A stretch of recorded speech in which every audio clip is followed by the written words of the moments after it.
I mean, he's very good, of course, but I think today I would have lost to anybody, to be very fair. I think today I played an awful tennis match. Yeah. Thank you, in any case. English. Yes, English first, please. Yeah. Hello, Sasha. Sorry. First of all, congratulations on the great tournament. Shame that the final did not go your way, but that does not take from the fact that you had a very dominant performance in the rest of the matches. My question is regarding the head-to-head in general. I feel like in the last few matches, the head-to-head hasn't been in your favor, and I mean, of course, you come in the matches revising the strategy and everything. But why do you think it makes for you such a difficult matchup, and why do you think you're struggling with the strategy? Thank you. Well, to be honest, I think everybody's struggling against him. He's won the last 5 Masters events, so it's not like I'm the only one losing to him. I'm just losing to him more because I get to him every single time and I lose to him. So it's like that. Yeah, I mean, today it doesn't make sense to talk much about strategy. It was an absolutely terrible match by me, and yeah, I don't think there's much strategy involved. Anyone more? Back here? No. Hey Sasha, physically and mentally, how ready do you feel for Roland Garros and Rome, of course?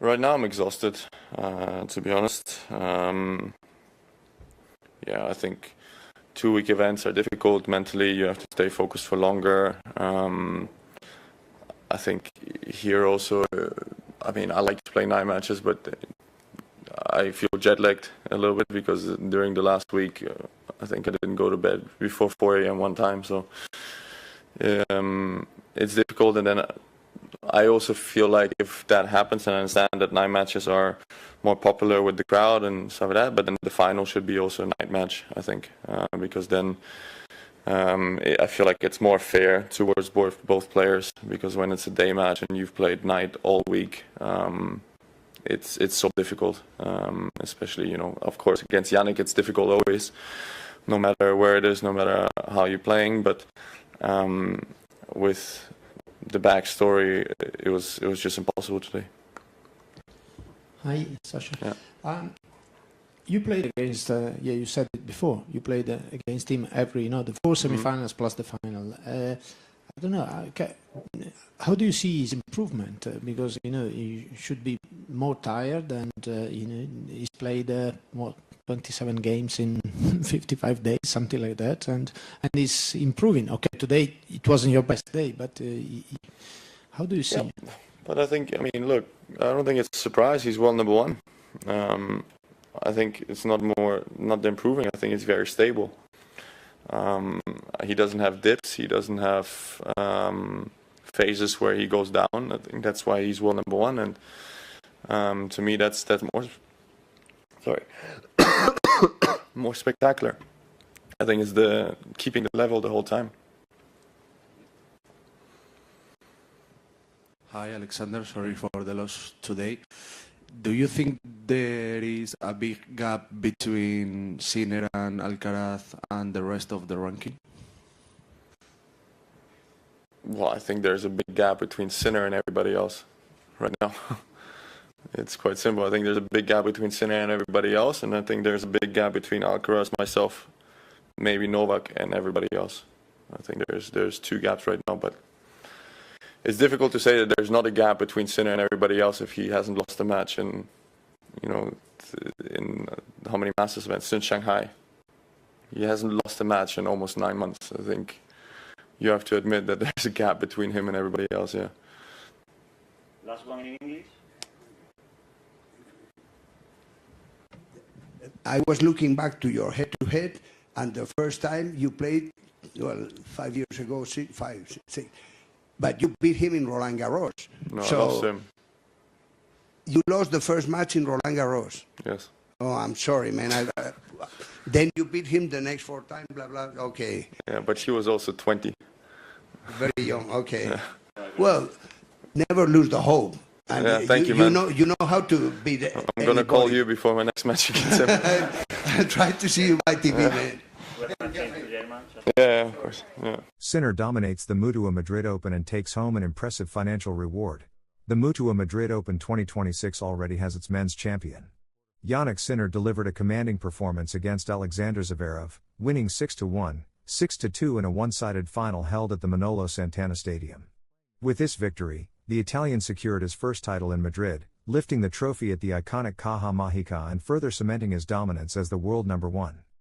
The final had been billed as a high-level clash between two of the sport's top contenders, but it quickly turned into a showcase of Sinner's superiority.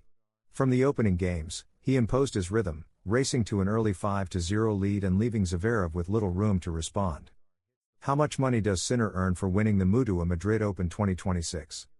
Sinner will receive €1,007,165 for winning the 2026 edition of the tournament, along with 1,000 ATP ranking points awarded for a Masters 1000 title. ZVEREV, as the runner-up, takes home €535,585 and earns 650 ATP points. The tournament maintained equal prize money for both the men's and women's draws. Marta Kostyuk, who claimed the women's title after defeating Mira Andreeva 6-3, 7-5, will receive the same financial reward as Sinner. Overall, the total prize pool for the tournament reached €16,471,080, marking a 3.5% increase compared to the previous edition. Sinner confirms his historic dominance. The final itself offered little resistance. Sinner did not concede a single break point throughout the match and capitalized on every opportunity when returning serve. His efficiency, precision, and mental strength were evident from start to finish, making the victory one of the most dominant finals seen in recent editions of the tournament. With this triumph, Sinner becomes the first player in history to win 5 consecutive ATP Masters 1000 tournaments. His remarkable streak includes titles in Paris-Bercy 2025, Indian Wells, Miami, Monte Carlo, and now Madrid in 2026.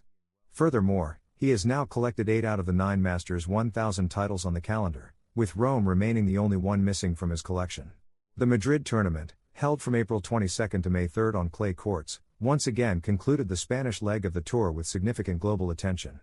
Broadcast by RTVE, Movistar Plus+, and Tennis TV, the event attracted a wide international audience.